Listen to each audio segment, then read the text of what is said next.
ഇവളാണോ madam? ഇവിടെന്താ ഇവിടെ? ഈ സമയത്ത് നിങ്ങൾ എന്നെ ഇവിടെ പ്രതീക്ഷിച്ചില്ല അല്ലേ? ഈ സാറ് മാഡോ എന്ന് പറഞ്ഞെങ്കിലും ഞാൻ മാഡോ ഒന്നുമല്ല. രണ്ടുപേരും ചേർന്ന് അമ്മാവന്റെ പേരിൽ കിടക്കുന്ന 10 ലക്ഷം രൂപ അടിച്ചു മാറ്റാനുള്ള പരിപാടിയിലായിരുന്നല്ലേ?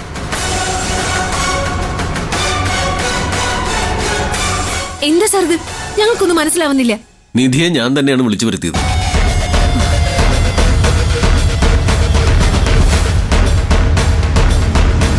നിങ്ങൾ ബാങ്കിൽ വന്നപ്പോ ഞാൻ നോമിനിയുടെ കാര്യം ചോദിച്ചില്ലേ? അപ്പോ നിങ്ങൾ പറഞ്ഞതനുസരിച്ച് ഞാനൊന്ന് പരിശോധിച്ച് നോക്കിയതാ.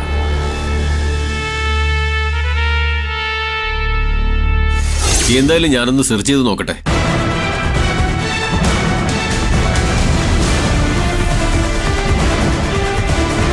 ഇതിൽ നോമിനിയുടെ പേര് നിധി എന്നാണല്ലോ വെച്ചിരിക്കുന്നത്.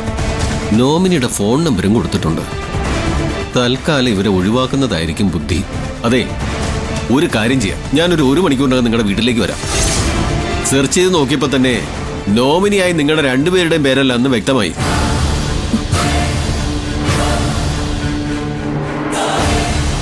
പകരം വെച്ചിരിക്കുന്ന പേര് ഈ നിൽക്കുന്ന നിധിയുടേതായിരുന്നു.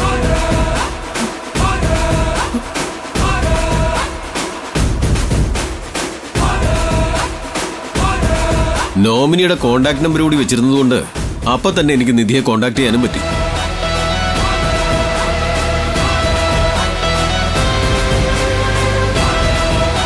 നിങ്ങളെയൊക്കെ ചതിയനെന്ന് വിളിച്ചാ പോരാ, രണ്ടെണ്ണവും ഒന്നതരം ക്രിമിനലുകളാണ്.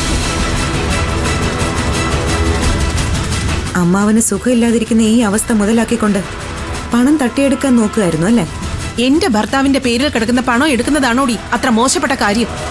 അതിനാണോ നീ ഞങ്ങളെ ക്രിമിനലാക്കിയത്? എന്റെ അച്ഛനെ എനിക്ക് ചികിത്സിക്കണം, അതിനെനിക്ക് പണം വേണം. നീയാ ഇപ്പൊ തടസ്സം നിൽക്കുന്നേ. ദേ നോക്ക്, ഒരുപാട് അങ്ങ് നല്ല വെള്ള കളിക്കല്ലേ. അമ്മാവൻ ഈ അവസ്ഥയിലായതിന്റെ കാരണക്കാരി നീയാണെന്ന് എനിക്കറിയാം. അനാവശ്യം പറഞ്ഞാലുണ്ടല്ലോ. അനാവശ്യമായിരിക്കാം നിനക്ക്, പക്ഷേ സത്യം തന്നെയാ ഞാൻ പറഞ്ഞത്. അമ്മാവനെ ചികിത്സിക്കണമെന്ന് എന്തെങ്കിലും ആഗ്രഹം നിങ്ങൾക്കുണ്ടായിരുന്നെങ്കിൽ നിർബന്ധമായും ഡിസ്ചാർജ് വാങ്ങി നിങ്ങൾ ആശുപത്രിയിൽ നിന്ന് കൊണ്ടുവരില്ലായിരുന്നു. സർ, അമ്മാവന്റെ പേരിൽ കിടക്കുന്ന ഡെപ്പോസിറ്റിന്റെ നോമിനി ഞാനാ. ഞാൻ അറിയാതെ 5ന്റെ പൈസ വിഡ്രോ ചെയ്യരുത്. അല്ലെങ്കിലും അശോകന്റെ ഇപ്പോഴത്തെ കണ്ടീഷനിൽ നിധിക്കല്ലാതെ മറ്റാർക്കും അത് ചെയ്യാൻ കഴിയില്ല. ഭാര്യയും മകളും ജീവിച്ചിരിക്കുമ്പോ കണ്ണി കണ്ടവളുടെ പേര് നോമിനിയാക്കിയ ഇയാളൊക്കെ ചാവുന്നതാ നല്ലത്. ഞാൻ ചോദിക്കുന്നുണ്ട്, വേറൊന്നും വിചാരിക്കരുത്. ഇങ്ങനെ എന്താ ഇങ്ങനായി പോയത്?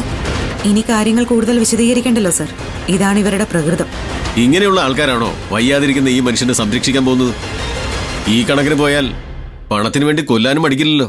ഇനി എന്ത് കാണാനടി ഇവിടെ നിൽക്കുന്നേ? വാ ഇങ്ങോട്ട്. നന്ദിയുണ്ട് സർ, കൃത്യസമയത്ത് സാറിന് എന്നെ വിളിക്കാൻ തോന്നിയല്ലോ. എന്തായാലും ഇദ്ദേഹത്തെ ഒന്ന് സൂക്ഷിച്ചോളൂ, ഇല്ലെങ്കിൽ 2 കൂടി അപായപ്പെടുത്തും. എന്നാ ഞാൻ ഇറങ്ങട്ടെ.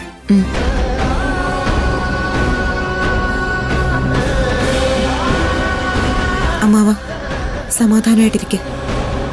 ഞാൻ ജീവനോടെ ഇരിക്കുന്നിടത്തോളം കാലം എന്റെ അമ്മാവനൊന്നും സംഭവിക്കില്ല.